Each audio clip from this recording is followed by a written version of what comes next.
दुनिया ना आज दो इंजेक्शन को लेकर ऑफिशियली पूरी तरीके से पागल हो चुकी है। ये दो इंजेक्शन है ओजम्पिक और मोंजारो। और आपको पता है हैरानी की बात यह है कि भारत इन दवाओं को पैसे कमाने की मशीन बनाने वाला है। Ozempic and Mounjaro. It's a popular weight loss drug. 2026 is expected to beginning of a nationwide health transformation. The superstar weight loss drug that's dominated celebrity circles and global headlines is finally coming to India. ओजम्पिक बनाने वाली company नोवा Nordisk की कीमत अब cocoa Cola और McDonald को मिलाकर भी ज्यादा ही। उनका मार्केट कैप ना पूरे डेनमार्क के जीडीपी से ज्यादा है। लेकिन जहां इन्हें एक तरफ मिरेकल ड्रग्स कहा जा रहा है, on the other side there are patient with paralysis stomach और सुसाइड के मामले बढ़ रहे हैं और हमें इसके भयानक साइड इफेक्ट के मामले दिखाई दे रहे हैं। The National Medicines Regulator has issued a safety alert for Ozempic. The manufacturers of Ozempic and Mounjaro are facing a lawsuit regarding alleged side effects. Two recent deaths in the US have prompted the Food and Drug Administration to change the product information for Ozempic. तो एक तरफ जहाँ ये पैसे कमाने की machine लग रही है, वहीं दूसरी तरफ यह एक एपिडेमिक की तरह लग रही है। तो इस केस स्टडी में ना आइए गहराई से समझने की कोशिश करते हैं। जब हम चांद में पहुंच सकते हैं तो हम वजन कम करने की समस्या का समाधान क्यों नहीं कर पाए, और वो भी एक सदी से ज्यादा। आखिर ओजम्पिक, मोंजारो और GLP-1 क्या है और ये भारत के लिए सोने की खान कैसे बन सकती है, और क्या इन दवाओं को लेना सेहत के लिए ठीक है? Ozempic. Ozempic. A game changer. Injectable weight loss drugs are hot. People are doing Ozempic parties here in LA. Welcome to the 82nd Golden Globes, Ozempic's biggest night. Thanks largely to Hollywood celebrities. When I look around this room, I can't help but wonder, is Ozempic right for me? देखिए 3 lakh year के इस evolution से लड़ने के लिए इंसान ने ना हर एक दशक में नए नए इन्वेंशन करने लग गया, और इस इन्वेंशन में एक मिरेकल दवा को कहा गया जो वजन कम करने की समस्या को हल कर सकती थी। 90 के दशक की शुरुआत में लोग सच में टेपवॉर्म को खाते थे ताकि वे टेपवॉर्म उनके पेट में खाना खा ले और फिर वजन कम हो जाए, लेकिन इससे सिर्फ ना इन्फेक्शन बढ़ा। फिर 1920 के दशक में मजे की बात यह है कि सिगरेट को ना भूख कंट्रोल के तौर पर ना बेचा गया। यू डोंट बिलीव मी, और इस कॉफी को जरा देखिए।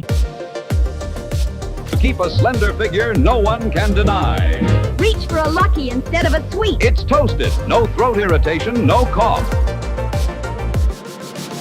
फिर आया 1930 का दशक। 1930 के दशक में डाइनाइट्रोफिलोन नाम का एक केमिकल आया जिससे लोग अंधे हो गए। फिर 1950 के दशक में वाइब्रेटिंग बेल्ट आया, लेकिन उसमें भी कोई नतीजा नहीं मिला। फिर 1960 के दशक में स्लीपिंग ब्यूटी डाइट का बहुत ही बड़ा ट्रेंड आया था, और इस डाइट को एल्विस प्रेस्ली ने खुद बनाया था और इसको ट्राई भी करा था। और अब वे जानते भी ये डाइट कितनी क्रूल थी। ये एक एक्सट्रीमली क्रेज डाइट थी जिसमें डॉक्टर ना लोगों को सुलाने के लिए नींद की गोली तक देते थे ताकि वे ज्यादा खाए ना। फिर 1970 के दशक में डॉक्टर रॉबर्ट एटकिंस ने कीटो डाइट का ना कॉन्सेप्ट डेवलप किया, जो एक हाई प्रोटीन, हाई फैट और लो कार्बन डाइट है, और जो असल में लोगों के लिए बहुत ही ज्यादा फायदेमंद साबित हुई। लेकिन समस्या यह था कि ज्यादातर लोग ना चीनी और चावल खाने की इच्छा को रोक नहीं पाते थे। Now do you understand the problem? अगर आप इन सभी सॉल्यूशन के बारे में सोचे ना, तो इन सभी में 4 बड़ी इश्यूज थे। वे या तो डिसिप्लिन, विल पावर और स्टारवेशन पर डिपेंड थे, या वे पूरी तरीके से झूठ थे। और यही वजह है कि दुनिया अभी भी बेसब्री से एक मिरेकल्स दवा का इंतजार कर रही है, और यह मिरेकल्स दवा 2017 में ओजम्पिक नाम से आई। Novo Nordisk started out as a diabetes company. They discovered this compound. In just a few years, Ozempic has become a household name and a cultural phenomenon. GLP-1 drugs are everywhere, and already 1 in 8 US adults have tried them. I felt normal. How much weight did you lose?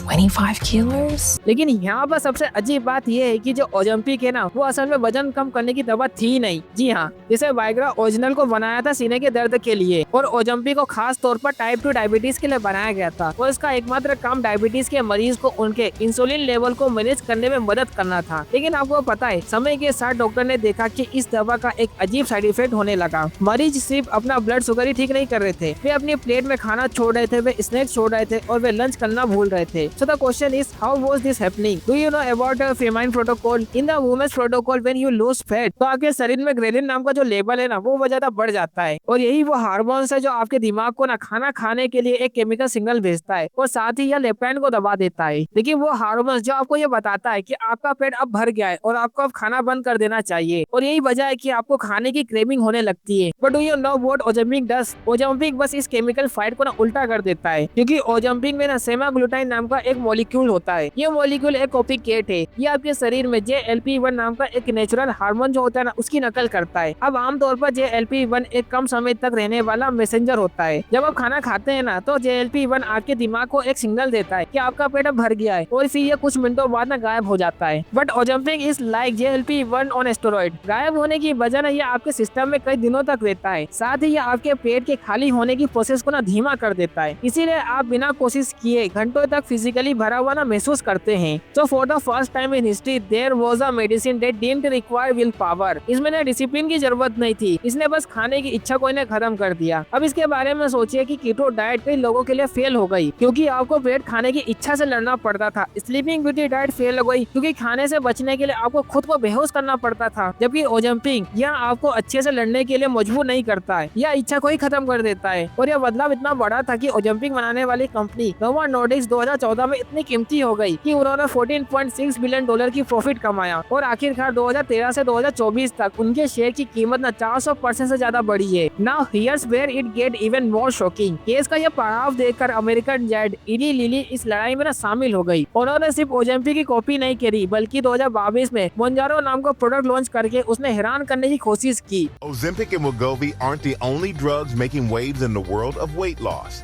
Mounjaro weight loss, this is a game changer. This is magic.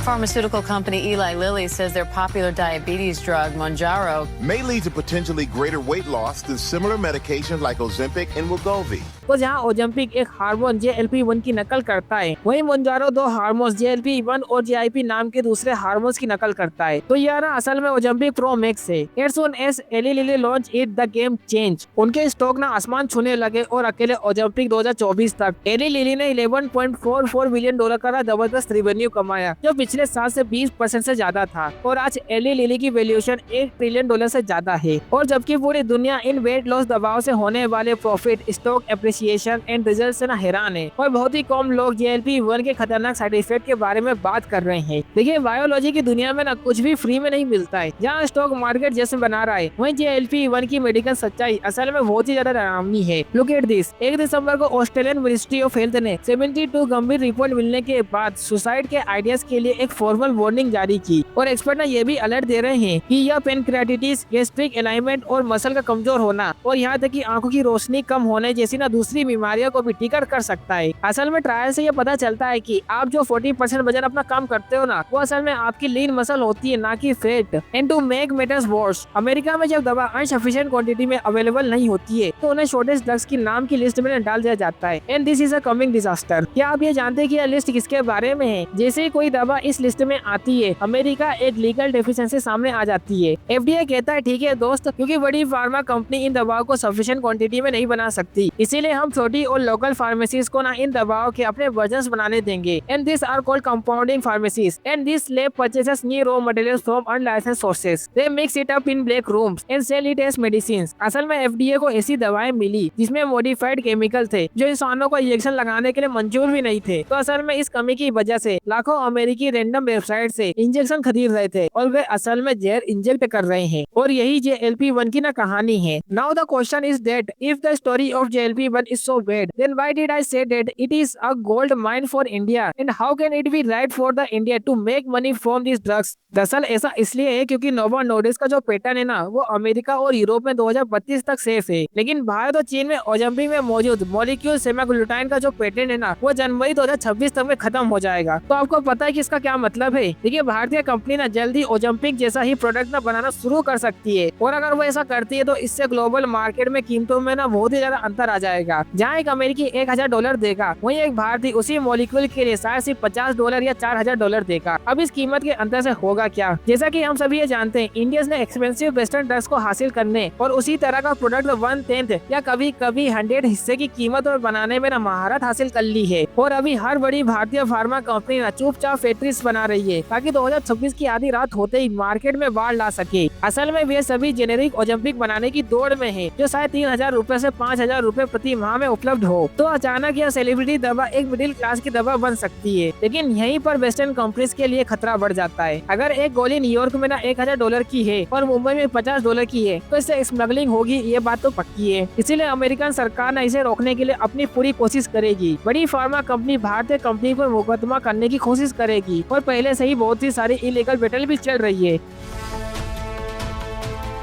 Novo Nordisk knocking on the doors of the Delhi High Court asking to restrain Sun Pharma from dealing in any shape or form from semaglutide. The Delhi High Court has restrained Dr. Reddy's and OneSource from selling semaglutide. Now the order is in lieu of a patent infringement suit which was filed against Dr. Reddy's and OneSource by Novo Nordisk. But there is a big problem. भले 2026 में दवा की copy बनाना आसान हो जाए, लेकिन auto injected device का patent अभी भी बहुत ज्यादा सेफ है और इसीलिए लिक्विड बनाना तो आसान होगा, लेकिन वह हाईटेक पेन बनाना जो इसे बिना दर्द के इंजेक्ट करता है वो बहुत ही मुश्किल है। So the gist of the story is that the dam will break in 2026. हम एक ऐसी दुनिया में आगे बढ़ेंगे जहाँ पतलापन अमीरों के लिए एक लग्जरी था, लेकिन एक ऐसी दुनिया जहाँ आम लोगों के लिए भी ये आम चीज होगी और भारत शायद दुनिया को पतला बनाने वाली फैक्ट्री बनेगा।